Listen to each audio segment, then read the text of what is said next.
వైశ్య వికాస వేదిక ఆధ్వర్యంలో ఈరోజు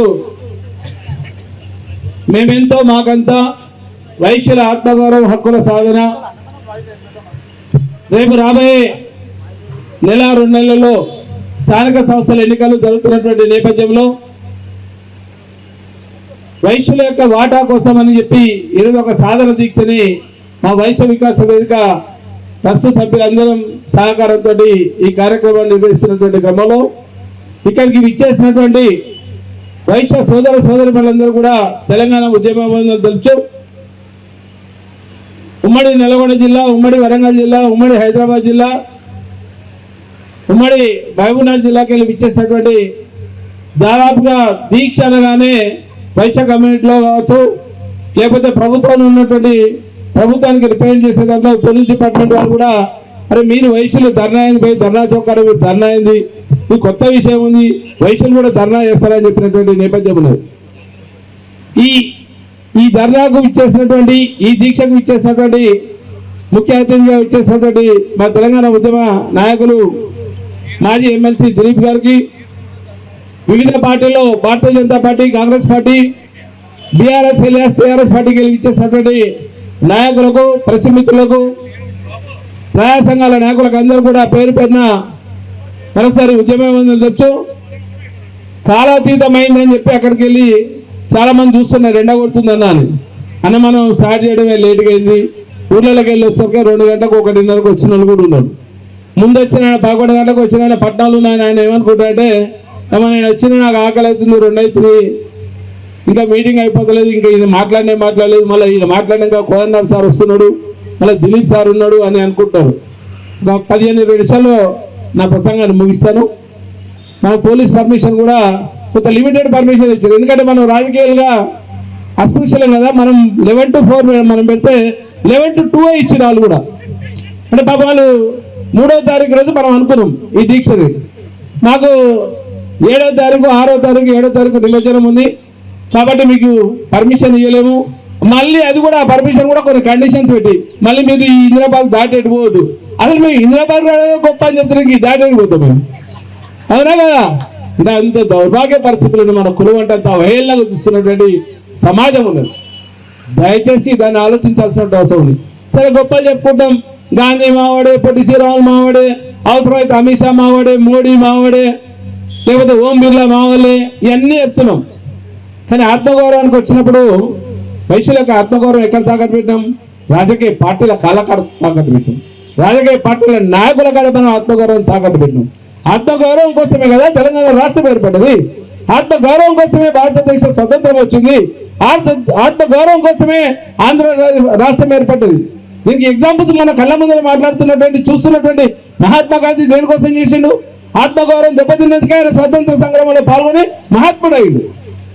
ఆత్మగౌరవం కోసమే మద్రాసు, ఉమ్మడి మద్రాసు రాష్ట్రంలో ఉన్నప్పుడు ఆంధ్ర రాష్ట్రం ఏర్పడడానికి ప్రధాన కారణం ఎవరు? మన పొట్టి శ్రీరాములు. ఆయన మన బిడ్డడే, ఈయన మన బిడ్డడే. ఇంకా ముందు పోతే ఏం చెప్తున్నాం?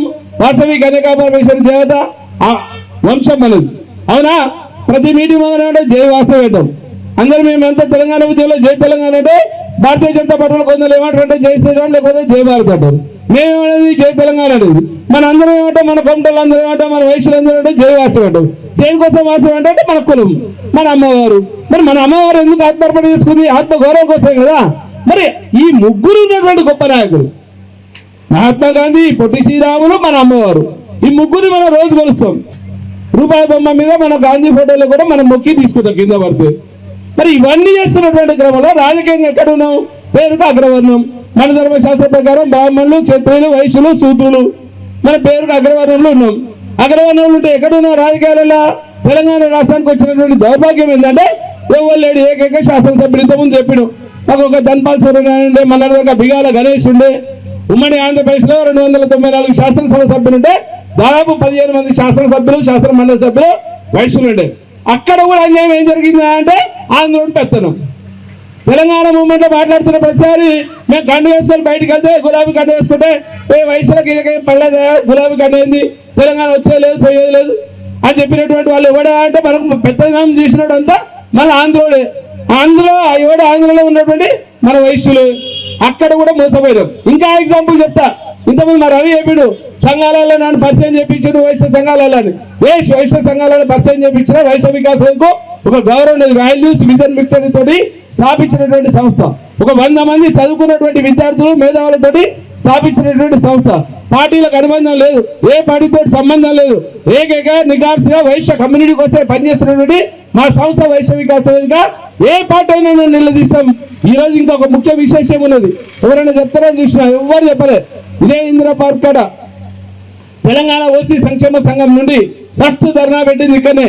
ఓసీలలో ఉన్నటువంటి అగ్రవర్ణ పేదల కోసం రిజర్వేషన్ కావాలని చెప్పి తెలంగాణ ఓసీ సంక్షేమ సంఘం జనరల్ సెక్రటరీగా ఇక్కడ సెప్టెంబర్ 9న 2016 అనుకుంటా 15-16 ఈ రోజు పుట్టినటువంటి కాళోజీ నారాయణరావు గారి జయంతి సందర్భంగా ఆ రోజు ధర్నా పెట్టినాం. ఈ రోజు 9వ తారీఖు పెట్టడానికి కూడా కారణం అదే కాళోజీ నారాయణరావు గారి స్ఫూర్తి తీసుకొని పెట్టినాం.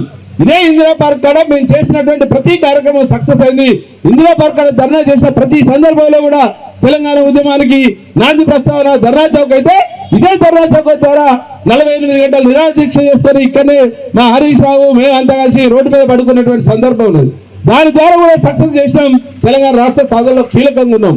ఇదే కాకుండా తెలంగాణ ఓసీ సంక్షేమ సంఘం నుండి మేము చేసినటువంటి నేపథ్యంలో ఈడబ్ల్యూఎస్ లో 10% అగ్రవర్ణ పేదల కోసం రిజర్వేషన్ కోసం నాంది ప్రస్తావన ఇదే ధర్నా చౌక్ చేసాం, దాన్ని కూడా సాధించాం. ఇదే కాకుండా మళ్ళీ ఒకసారి చెప్తున్న కాళోజీ నారాయణరావు గారు స్ఫూర్తి అనుకోండి, జయశంకర్ గారి యొక్క ఆలోచన విధానం కావచ్చు, లేకపోతే మన వారి అమ్మవారి ఆశీస్సులతో వైశ్య వికాస వేదిక చేసినటువంటి ప్రతి కార్యక్రమం కూడా ఈ రోజు వరకు సక్సెస్ అయింది. ఇదే కాకుండా మేము Telangana federation of trade union పెట్టి ఆ ట్రేడ్ యూనియన్ ద్వారా విఆర్ఏల సమస్యలు కావచ్చు, ఐకేపీ విఓఏల సంక్షేమ సంఘం గురించి కొట్లాడి 2 జీవోలు తెలంగాణ రాష్ట్రం ఏర్పడిన తర్వాత 2 ట్రేడ్ యూనియన్ తీసుకొచ్చినటువంటి ఘనత మా ట్రేడ్ యూనియన్ కు టీఎఫ్టీకు దక్కింది. అది కూడా ఇక్కడికి వెళ్ళి స్టార్ట్ అయినటువంటి సంస్థ, ఇక్కడ నుండే స్టార్ట్ అయినాం, సాధించినాం. అంటే ఈ నేలకు ఉన్నటువంటి గొప్పతనం, ఈ ఇందిరా పార్క్ ధర్నా చౌక్ ఉన్నటువంటి గొప్పతనాన్ని మేము చేసేటువంటి కార్యక్రమంలో వైశ్య వికాస వేదిక తీసుకున్నటువంటి నిర్ణయాలన్నింటి కూడా ఇక్కడికి వెళ్ళి స్టార్ట్ అయినాయి. కాబట్టి ఈ నేలకు ఈ గడ్డకు ఒక అనుభూతి ఉన్నది మా అందరికి కూడా. కాబట్టి ఇది కూడా సక్సెస్ కోసం చేసేటువంటి సాధన దీక్ష. ఇది అంతం కాదు, ఇది ఆరంభమే. తప్పకుండా మా మదన్న చెప్పింది ఇవాళ 2 సంవత్సరాలకు 3 సంవత్సరాలకు ఉన్నటువంటి ఎలక్షన్స్ ఏదైతుందో ఆ ఎలక్షన్లో తప్పకుండా పోరాడతాం, వైశ్యుల పక్షాన ఉంటాము, వైశ్యులో ఉన్నటువంటి పేద వైశ్యుల కోసం పని చేస్తాం. ఎప్పుడైతే 10% వచ్చినటువంటి రిజర్వేషన్ ఏదైతుందో కేంద్ర ప్రభుత్వాన్ని ఒప్పించి తీసుకొచ్చిన తర్వాత రాష్ట్ర ప్రభుత్వం 1 సంవత్సర కాలం పాటు కాలయాపన చేస్తే కూడా దాని మీద కూడా సీరియస్ పనిచేసినాం. ఆ రోజు ఉన్నటువంటి కేసీఆర్ ప్రభుత్వాన్ని నిలదీసి 10% అగ్రవర్ణ ప్రజల కోసం చేసినటువంటి రిజర్వేషన్ దాంట్లో భాగంగానే ఈ రోజు మేము ఒక 10 డిమాండ్ పెట్టాం. వైశ్య వికాస వేదిక నుండి ఒక 10 డిమాండ్ పెట్టాం. ఏ సంఘం ఆయన పెట్టలే, ఏ సంఘం ఆయన పెట్టేది ఏం చేస్తాడంటే ఆయన పదవి కోసం మీటింగ్ పెట్టుకుంటాడు, లేకపోతే దక్షిణమా ఉత్తరమా అని చెప్పుకుంటూ పోతుంటాడు, లేకపోతే సంఘాల్లో చీలిక తీసుకురావడం కోసం పనిచేస్తాడు తప్ప మేము దానికోసం చేయలేదు. వాళ్ళ పదవుల కోసం కొట్లాడడం, నేను కులం కోసం కొట్లాడుతున్నా. ఆ కులపరమే, ఆ గుణపరమే, ఆ సంకల్ప బలమే మీరు. కాబట్టి మీరు ఇచ్చేసినందుకు అందరూ కూడా మరొకసారి శిరస్సు నమస్కరిస్తున్నాం. ఈరోజు మేము చెప్తున్నాం, వైశ్యుల కోసం పనిచేసేటువంటి నిగార్సైనటువంటి సంస్థ ఏదైందంటే నిక్కచ్చిగా తెలంగాణ ఉద్యోగులు పనిచేసి నిగార్సుగా తెలంగాణ కోసం పనిచేస్తాం. పదవులన్నీ పక్కన పెట్టండి, పదవులు వచ్చినా రాకున్నా మహాత్ముడు పదవుల కోసం ఆశించలే, పొట్టి శ్రీరాములు పదవుల కోసం ఆశించలే. కానీ ఈరోజు జీవిత కాలం భూమి ఉన్నంత వరకు వాళ్ళని గుర్తుంచుకునే విధంగా పనిచేస్తారు. వైశ్య జాతి ఉన్నంత వరకు నన్ను గుర్తుంచుకునే విధంగానే పనిచేస్తానని చెప్పి మీకు ఈ సభాముఖంగా మాటిస్తున్నాను. వైశ్యుల కోసం, పేద వైశ్యుల కోసం పనిచేసేటువంటి క్రమంలో రాజకీయాల్లో వెనుకబాటుతూనే ఉన్నాం. ఇంతకుముందు మా మిత్రుడు అవప్ప నాయకుడు నాగేశ్వర్ చెప్పిండు, అన్నావుకేలో నువ్వు చైతన్య రథం పెడితే తప్పకుండా నీకు ₹1,00,000. ఈ రోజు వరకు కూడా మేము ఎక్కడ పోయి వైశ్య వికాసం నుండి చందాల కోసం పనిచేయలేదు. ఎవరిని రమ్మన్నా ఏమన్నా మనం వైశ్య గర్జన 2023 అక్టోబర్ 1న సరూర్ నగర్ ఇండోర్ స్టేడియంలో మీటింగ్ పెడితే ఆ రోజు దాదాపు ఒక 4-5 వేల మందితోటి మీటింగ్ పెట్టాం. దాన్ని డిస్టర్బ్ చేయడం కోసం సెప్టెంబర్ 30న ఇక్కడ కొంతమంది మహానాయకులు, పేరున్నటువంటి గొప్ప నాయకులు అని చెప్పుకున్నటువంటి డబ్బున్న నాయకులు డిస్టర్బ్ చేయడం కోసం పనిచేసి ఒకరోజు దీక్ష పెట్టారు. అయినా మాకేం కాలేదు, ఎందుకంటే ఎప్పుడైతే నువ్వు పోటీ దీక్ష పెట్టామో పోటీ శాతం పెరిగిందో మేము ఉన్నామని గుర్తించారు. మా కోసం ఆ రోజు వచ్చినటువంటి సందర్భాన్ని ఉంది. అదే కాకుండా దాని తర్వాత ఇంతకుముందు మా మధు చెప్పిండు, వైశ్య వికాస వేదిక చేసేటువంటి కార్యక్రమంలో ఒక రాగానే ఒక మిత్రుడు ఏమనంటే మనకు ఒక 5-6 కంచాయిలు ఉంటే బాగుండని చెప్పిండు. ఎందుకో 5-6 కంచాయిలు అంటే కంచాయిలు చేసినటువంటి పనికి కోమటోళ్ళు స్మగ్లర్లు అన్న ఆ పదానికి వైశ్యులో కొంత ఐక్యత వచ్చింది. ఎందుకంటే మనం నిజాం రూల్డ్ కదా, మనం ములుగర పెట్టి పొడుస్తూనే మన చేతన అవుతుంది. ఎవడన్నా కదలాలంటే వాడు తిప్పాలి. కాచల సత్రాన్ని తిడతాడే తిడితేనే మనం వెళ్తారు, లేకపోతే ఎందుకు వెళ్తారు? వాడి పదవి కోసమో వాడి ప్రమాణ స్వీకారం కోసమో వాడి తెలంగాణలో ఉన్నటువంటి హమాస్ అన్నదానం కోసమో కుంకుమార్జన కోసమో పనిచేస్తున్నప్పుడు అందరు పోటీ పడి శాలువలు చెప్తారు. నేను ఇక్కడ శాలువ తీసుకురాగానే ఇప్పుడు మా బుక్కర వేసు అన్న ఈ శాలువలో ఎప్పుడు సంస్కృతి మనది కాదు. వైశ్య వికాస వేదిక నికార్సుగా నిజాయితీగా పనిచేసేటువంటి సంస్థ. చదువుకునే వాళ్ళ కోసం పనిచేద్దాం, విద్య కోసం పనిచేద్దాం, వైద్య కోసం పనిచేద్దాం, రాజకీయాలు ఎదగడం కోసం పనిచేద్దాం తప్ప మిగతాన్ని పక్కన పెడతాం. సంఘాలు సన్మానాలు అన్ని వాళ్ళకు వదిలిపెడతాం. వాళ్ళు చేసుకుంటే వద్దనేది లేదు, మహిళలకు వద్దనేది లేదు, దంబాలు వద్దనేది లేదు, స్కీములు పెట్టుకొని డ్యాన్సులు చేయమని మనం ఏమొద్దనట్లేదు. కానీ సాంస్కృతిక వారసులం వైశ్యులం, సంస్కృతికి వారసులం వైశ్యులం. ఈరోజు ఒక విచ్ఛిన్నకరమైనటువంటి శక్తులు కొంతమంది జాతీయ స్థాయిలో ఉన్నటువంటి పార్టీలు కూడా మనలో ఒక వర్టికల్ డివిజన్ తీసుకురావడం కోసం ప్రయత్నం చేసిన ఉత్తరాది అనుకోండి దక్షిణ అనుకోండి మనం పక్కా వైశ్యులము. మనకు ఒక చరిత్ర అనేది అగ్రవర్ణాలు చెప్పుకున్నటువంటి నేపథ్యంలో రాజకీయ పరంగా మనం వెనుకకుండొచ్చు. కానీ తెలంగాణ సమాజంలో ఈ రోజు రాబోయేటువంటి స్థానిక సంస్థల ఎన్నికల్లో సర్పంచులు కనీసం మనం ఒక 500 సర్పంచులు కావాలని డిమాండ్ చేస్తున్నాం. ఒక 250 మంది ఎంపీటీసీలు కావాలని డిమాండ్ చేస్తున్నాం. ఒక 15 మున్సిపల్ చైర్మన్ కావాలని చెప్తున్నాం. గత ప్రభుత్వం తెలంగాణ రాష్ట్రం ఏర్పడిన తర్వాత 7 మున్సిపల్ కార్పొరేషన్లు ఇచ్చింది. సరే 7 కార్పొరేషన్ చైర్మన్లు ఇచ్చింది, ఒక ఎమ్మెల్యే టికెట్ ఇచ్చింది, ఒక ఎమ్మెల్సీ ఇచ్చింది, 7 కార్పొరేషన్ చైర్మన్లు ఇచ్చింది, 11 మంది మున్సిపల్ చైర్మన్లు ఇచ్చింది. ఇన్ని ఇచ్చిన తర్వాత కూడా ప్రభుత్వం ఓడిపోయేటువంటి క్రమంలో 2023 ఎలక్షన్ల ముందు తెలంగాణలో ఉన్నటువంటి వైశ్యులకు వైశ్య కార్పొరేషన్ ఇస్తా అని చెప్పి కేసీఆర్ గారు వాగ్దానం చేసి ఆ ఒక్క కార్పొరేషన్ కింద తెలిసిపోతే అనుకున్నారు మన వాళ్ళందరూ. కార్పొరేషన్ తోటి ఏమి జరగదు. రాజకీయ పరంగా మనం సాధించాల్సినటువంటి అంశం ఉంది, చట్టసభలో మనం పోయాల్సినటువంటి బాధ్యత ఉంది. చట్టసభలకు అడుగు పెట్టినప్పుడే రాజ్యాధికారంలో మనం భాగస్వామ్యం అయితే మరి తప్ప మనకు ఉనికి ప్రశ్నార్థకమవుతుంది, లేకపోతే అనే విషయాన్ని ఎవరు గ్రహించకుండా వారి పదవుల కోసం, వారి మెప్పు కోసం, వారికి ఉన్నటువంటి తాయిలాల కోసం ఆ కార్పొరేషన్ ఇచ్చి మనం పక్కన పెట్టింది. దౌర్భాగ్యం ఏంటంటే కాంగ్రెస్ ప్రభుత్వం వచ్చి 24 నెలలుగా వస్తుంది. ఇంకొక డిసెంబర్ 9కి అంటే 3 నెలలు 21 నెలలు అయింది. 21 నెలల్లో కాంగ్రెస్ పార్టీ ఏమి ఇచ్చింది ఆ వైశ్యుల కంటే ఒక 6 వైశ్య కార్పొరేషన్ ఇచ్చింది. దానికి 25 కోట్లు కాదు కదా, 25 పైసలు ఇవ్వదు. ఈ రోజు వరకు కాంగ్రెస్ పార్టీలో ఉన్నటువంటి నాయకులకు ఈ సభా వేదిక ద్వారా చెప్తున్నా, ఇప్పటి వరకు ఇన్కార్పొరేట్ కాలే, కార్పొరేషన్ కు నిధులు లేవు, కార్పొరేషన్ కు 1 రూపాయి ఇవ్వలేదు, దానికోసం కొట్టాడుతున్నామని చెప్పి డ్రామాలు ఆడినటువంటి సంఘాలు చాలా ఉన్నాయి. మేము దానికోసం చెప్పిన కార్పొరేషన్ ఒకటి మనకు పనికొచ్చే అంశం కాదురా నాయన, 10 డిమాండ్లు పెడుతున్నాం. నీకు చేతనైతే వైశ్య కమ్యూనిటీలో ఉన్నటువంటి అగ్రవర్ణ పేదలు ఎవడైతున్నాడో మన దగ్గర ఉన్నటువంటి పేదల కోసం పనిచేసేటువంటి నాయకత్వం ఉంటే 10 డిమాండ్ల బదులు 12 డిమాండ్లు పెట్టమని అడిగినాం. ఎవరు దాన్ని ముందుకు రాలే. సంఘాలు పెద్ద సంఘం, నాది 100 ఏళ్ల సంఘం, నాది 10 ఏళ్ల సంఘం, నాది నేషనల్ ఇంటర్నేషనల్ గ్లోబల్ అని చెప్తున్నారు. నువ్వు గ్లోబల్లో ఉంటూ ఇంటర్నేషనల్ ఉంటూ కొన్ని పల్లకిలో ఊరేగిస్తున్నారు. వాడు ఏం సాధించుండదు, మన పైసలతో వాడు పల్లకిలో ఊరేగిస్తున్నారు. ఒక అబ్బాయి ఆయన పెట్టి పల్లకిలో పెట్టి డోలు కొట్టి తీసుకుపోతున్నారు. వాడు ఏం రాదు, దానికి ఏమైనా పనికొస్తా అంటే దేనికి పనికిరాడు, చక్కగా చదువు కూడా రాదు. దానికి ఒక ప్రెసిడెంట్, దానికి ఇంటర్నేషనల్ సంఘం దాన్ని చేస్తారు. రాజకీయ పరంగా మనం ఎక్కడున్నాం?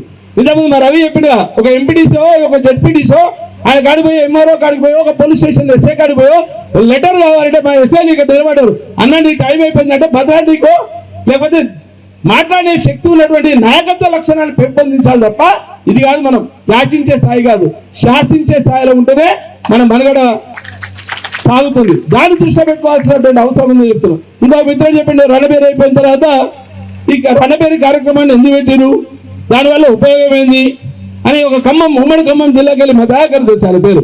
మరి ఆయన పేరు చెప్పి ఆయన పెద్దోని చూసినట్టు ఆయన ఏం చెప్పిండంటే ఒక మెసేజ్ పెట్టిండు, కాచల సత్యనారాయణ స్వార్థం కోసం నన్న పేరు పెట్టిండు. నేను సర్పంచ్ అవుతాను చెప్పి నా ఊరికి నేను సర్పంచ్ పోటీ చేస్తాను, బరాబర్ రాజకీయం కోసం పనిచేస్తున్నా. రేపు 153 నియోజకవర్గాలు అయితే 100% చట్టసభలో నా వాణి వినిపిస్తా, చట్టసభలో పోతా, నాతో పాటు ఒక 5 మిమ్మల్ని తీసుకుపోతా అని చెప్తున్నాను. దానికోసం కదలటని చెప్తున్నాను నేను మిమ్మల్ని కదలమనేది ఉత్తరం. నాకు బస్సు పెడతావా, ఏసీ బస్సు ఉంటే బాగుండు, ఏసీ కారు అలా కులం కోసం పనిచేస్తున్నారు నాన్న. మీ దగ్గర ఉన్నటువంటి 119 నియోజకవర్గాల్లో 19 ఎస్సీ కాన్స్టిట్యున్సీలు ఉంటాయి, 12 ఎస్టీలు ఉంటాయి. అంటే 31 మంది ఎస్సీ ఎస్టీకి సంబంధించినటువంటి శాసనసభ్యులు ఉంటారు. ఆ 31 మంది శాసనసభ్యులలో మన వాళ్ళు కూడా ఉంటారుగా, ఆ నియోజకవర్గాల్లో మన కుల వాళ్ళు ఉన్నారా? ఆయన అదే ఎమ్మెల్యే ఫోన్ చేసి లారీ పెడతావా, సీను సైడ్ ఏం సంగతి, బియ్యం బాగా అమ్ముతున్నావు, లారీ పెడతావా, కారు పెడతావా, పెట్టవా? కాచల సత్యనారాయణ ఫోన్ చేసి నువ్వు రారని కారు పంపిస్తాడే, బస్సు పంపిస్తాడే అన్న, కారు పంపి బాగుంటుంది. నేను తొవ్వలకైనా సాయంత్రం ఉందా, ఏడున్నాం మన జాతి, దానికే ఎక్కడున్నాం? ఎవరు చెప్పాలి మనకు? ఆ సోయి మనకు తెలియదు. అంటే ఇక్కడికి వెళ్ళి హైదరాబాద్ ఉన్నాయని పోయి ఖమ్మం చెప్పాలా, లేకపోతే హైదరాబాద్ ఉన్నాయని పోయి హైదరాబాద్ చెప్పాలా? మా కేసీఆర్ గారు ఒక నేర్పించారు, తెలంగాణ ఉద్యోగంలో ఎవరికి కాడు కథానాయకుడు కావాలి, అప్పుడైతే తెలంగాణ రాష్ట్రం వస్తుందని చెప్పింది. ఆయన ఒక్కడే ఏం తిరగలే, మొత్తం ఉమ్మడి 10 జిల్లాలు 3 కోట్ల మందికి ఇంటింటికి తిరగలే. ఇంటింటికి తిరిగితే తెలంగాణ రాకపోతుండే. ఒక కాషన్ ఇచ్చిండు, ఒక సందేశాలు ఇచ్చిండు. దేనికోసం చేస్తున్నాం? మన అస్తిత్వం దెబ్బతింటుంది, మన ఆత్మగౌరవం దెబ్బతింటుంది. ఆత్మగౌరవం, హక్కుల సాధన కోసం నేను చేసేటువంటి పని, ఆ హక్కుల సాధన కోసమే పనిచేస్తున్నా, మీకోసం పనిచేస్తున్నా, మన కోసం పనిచేస్తున్నా, మన జాతి కోసం పనిచేస్తున్నా అని చెప్పడం కోసం ఈ కార్యక్రమం తీస్తున్నాం. దీక్ష అనగానే చాలా మంది భయపడ్డారు. మరి ఇక్కడికి వెళ్ళి ఎందుకు రావాలి? హైదరాబాద్ ఉన్నాడు కదలడు, రాజకీయంగా అవగాహన ఉండదు. హైదరాబాద్లో ఉన్నటువంటి వైశ్య సమాజానికి విభిన్న సంస్కృతి ఉంటుంది. మన పిల్లలందరినీ కూడా మనం ఈరోజు రాజకీయాలకు ఎవరైనా పంపిస్తున్నాడు, ఎవడు పంపించట్లేదు. ఏడి పంపిస్తున్నాం? ఆస్ట్రేలియాకో అమెరికాకో పంపిస్తున్నాం. ఎందుకంటే మనం రిజర్వేషన్ లేదు, ఉద్యోగం లేదు, దానికోసం ప్రైవేట్గా పంపిస్తున్నాం. ఎవరిస్తున్నాడు? దానికోసం మేము ఒక డిమాండ్ పెట్టాం కదా. ఈరోజు వైశ్య వికాస వేదిక నుండి ఒక డిమాండ్ పెట్టాం. ఎవరైతే విదేశీ విద్యా విధానం కోసం పోతున్నటువంటి నేపథ్యంలో ఆ తల్లిదండ్రుల ఉపశమనం కోసం ప్రభుత్వాన్ని ఒక డిమాండ్ పెట్టాం. 10 లక్షల రూపాయల వరకు ఎలాంటి అప్పు లేకుండా, అంటే మిత్తి లేకుండా, వడ్డీ లేనటువంటి రుణ సదుపాయాన్ని ఇవ్వమని చెప్పి మా వైశ్య వికాస వేదిక డిమాండ్ పెట్టాం. దానికోసం కదా ఈ ధర్నా, దానికోసం ఈ దీక్ష చేస్తున్నాం కదా. దానికి మాట్లాడమంటే ఎవరు మాట్లాడు? ఏ సంఘమైనా మాట్లాడతారంటే మాట్లాడు. మేము కార్పొరేషన్ కావాలని అడిగినాం, కార్పొరేషన్ కోసం మేము పనిచేసినాం. లేదంటే అమ్మవారి దేవాలయం కోసం పనిచేసాం. లేదంటే కేసీఆర్ కాడికి పోయినా మేము కాళ్ళు మొక్కారు, ఆయన 5 ఎకరాలు ఇచ్చిండు. కేసీఆర్కు పాలాభిషేకం, కేసీఆర్కు పాలాభిషేకం నేను కూడా చేశాను. 90 కులాలను చేసారు, అలా మన కులం ఎడిషనల్గా ఇచ్చిందేమో నీకు? ఏ ప్రభుత్వం ఇచ్చింది? నీకున్నటువంటి బాధ్యత కదా, దాని మీద కొట్లాడాల్సినటువంటి అంశం ఉంది, అవసరం ఉండదు. బరాబర్ కనుక నువ్వు ఉన్నటువంటి 4% అని చెప్తే, సమగ్ర కుటుంబ సర్వే ప్రకారం కేసీఆర్ 4% అని చెప్పిండు. ఈ రోజు ఉన్నటువంటి రేవంత్ రెడ్డి గారు కులగణన ప్రకారం 3.5% అని చెప్తున్నాడు వయసులు. నేను అదే అంటున్నా, జనాభా దామాషా ప్రకారం మేము 3% ఉన్నావా, 4% ఉన్నావా, మా జనాభా దామాషాన్ని తెలుపమని చెప్తున్నాం. నీ కులగణన సర్వే రిపోర్ట్ని బయట పెట్టమని చెప్తున్నాం. దాని ద్వారానే మాకు రిజర్వేషన్ అమలు చేయని చెప్తున్నాం. మేమేం కొత్తమ కోరుకోలేదు, మేమెంతో మాకంతా మన నినాదం అదే ఉంది. పెద్ద పెద్ద అక్షరాలలో రాష్ట్రం, కొత్త కోరికలు ఏం లేవు. మరి ఇక్కడ ఉన్నటువంటి సీఏ గారు నన్ను అడిగారు, అన్న మీ డిమాండ్ ఏంది అన్నాడు. నాకు అస్సలు డిమాండ్ లేదు. అదేంది డిమాండ్ లేకపోతే దీక్ష చేస్తున్నాడు. మేము ఎంతమంది ఉన్నాం, మాకు అంతమంది ఇవ్వని చెప్తున్నాం. మాకున్న సీట్లకు అంతే. ఒకవేళ నీ లెక్కల ప్రకారం, నీ జనాభా కులగణన ప్రకారం, జనగణన ప్రకారం మేము 3% ఉంటే 3% రిజర్వేషన్ కల్పించండి. ఇంతకుముందు మిత్రుడు చెప్పిండు 6% ఉన్నటువంటి రెడ్డి సామాజిక వర్గం 41 మంది శాసనసభ్యులు ఉన్నారు. విలమ సామాజిక వర్గం 0.5% ఉంటుంది. బిలో 1% ఉన్నటువంటి విలమ సామాజిక వర్గం 11 మంది ఎమ్మెల్యేలు ఉన్నారు. కమ్మ సామాజిక వర్గం 5 శాసనసభ్యులు ఉన్నారు. మరి మనం ఏడున్నాం? ఒక శాసనసభ్యుడు ధన్పాల్ సూర్యనారాయణ, అంతకుముందు బిగాల గణేష్. అదే దానికోసం నేను మాట్లాడుతున్నా. కాంగ్రెస్ పార్టీ టికెటే ఇవ్వలేదు, 2018 ఇవ్వలేదు, 2023 ఇవ్వలేదు, 2014 ఇవ్వలేదు, 2009 ఇవ్వలేదు, 2004 ఇవ్వలేదు. దానికోసం కదా మనం మాట్లాడేది. కనీసం స్థానిక సంస్థల్లో మనం చెప్తే భయం ఉంటుంది, మనం చెప్తే గౌరవం ఉంటుంది. గ్రామీణ వ్యవస్థలో మనం పట్టుకొమ్మలము. గ్రామీణ వ్యవస్థలో వైశ్యుడు లేనటువంటి ఊరు ఉండదు. వైశ్యుడు చెప్తే 100 ఓట్లకు సమానంగా పనిచేస్తే మన వాయువర్షంతో పనిచేస్తున్నటువంటి సంస్థలు ఉన్నాయి. దానికోసం పనిచేస్తున్నటువంటి నేపథ్యంలో స్థానిక సంస్థల్లో మన సత్తా చూపించడానికి అవకాశం ఉన్నది. కాబట్టి దానికోసం పనిచేద్దాం. ఇక్కడ మీ దగ్గరకు ఇచ్చేసినటువంటి దాంట్లో మాజీ ఎంపీపీలు ఉన్నారు, ఇక్కడ సర్పంచులు ఉన్నారు, చిన్న చిన్న గ్రామాల్లో ఉన్నారు. 30 సంవత్సరాలు సర్పంచ్గా పనిచేసినటువంటి కమ్యూనిస్టు భావజాలం ఉన్నటువంటి నేపథ్యంలో నల్లగొండ జిల్లాకు సంబంధించినటువంటి వాళ్ళు సర్పంచులు ఉన్నారు. వాళ్ళందరూ కూడా గెలిపించుకున్నాం. ఇండిపెండెంట్ గా శాసనసభ్యులు ఉన్నారు. బసవ మానయ్య ఉన్నాడు, కొత్త కేశవులు ఉన్నాడు. నిజాంకు వ్యతిరేకంగా పనిచేసిన దాంట్లో కీలకంగా ఉన్న వాళ్ళిద్దరు వైశ్యులే. ఆందోళన నియోజకవర్గంకి వెళ్ళి బసవ మానయ్య ఉన్నాడు. మహబూబాబాద్కి వెళ్ళి ఉమ్మడి వరంగల్ జిల్లా బిఎన్ గుప్తని నిజాం ప్రభుత్వము వాళ్ళని ఇక్కడికి వెళ్ళి బహిష్కరించింది. అంటే వైశ్యుల్లో ఎంత తెగ ఉన్నది, వాళ్ళంటే భయపడ్డటువంటి నేపథ్యం. అంటే నిజామును కూడా గడగడలాడించడం, బ్రిటిషర్ని గడగడలాడించడం, మద్రాసుని గడగడలాడించడం. మరి ఇక్కడ తెలంగాణకు వస్తే ఏమైనాం మనం? ఈరోజు ఏడున్నామంటే వాడు బస్సు పంపిస్తాం, లేకపోతే ఆయన విడుస్తుంటే ఆయనకి స్వార్థం ఉంది. స్వార్థం ఉంటే ఎందుకు కూడా? ఒక 5 నిమిషాలు ఏసీ గారు అయిపోయింది, 5 minutes అయిపోయింది.